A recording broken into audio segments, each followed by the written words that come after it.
Hakuna kitu ninachowadai Simba. Baada ya kukosa kombe la shirikisho barani Afrika. Safari yao ya msimu huu, Simba ndio timu iliyofanikiwa zaidi kimataifa kuliko timu nyingine yoyote kutoka Tanzania. Wamekwenda mpaka mwisho wa tournament kwenye hatua ya finali. Mchezo wa kwanza wa ugenini, Simba alicheza ovyo sana na angeweza kufungwa zaidi ya goli 2 ambazo alifungwa. Nakumbuka nilisema hapo baada ya kufungwa zile goli 2.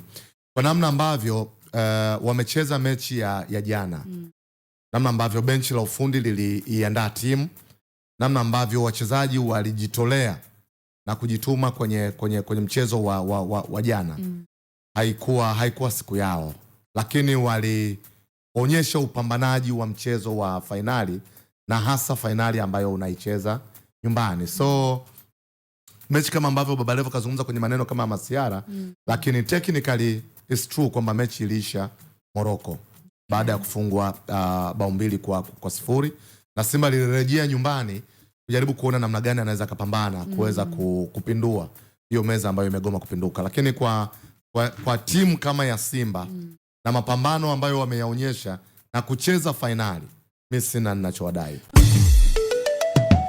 Jana na leo.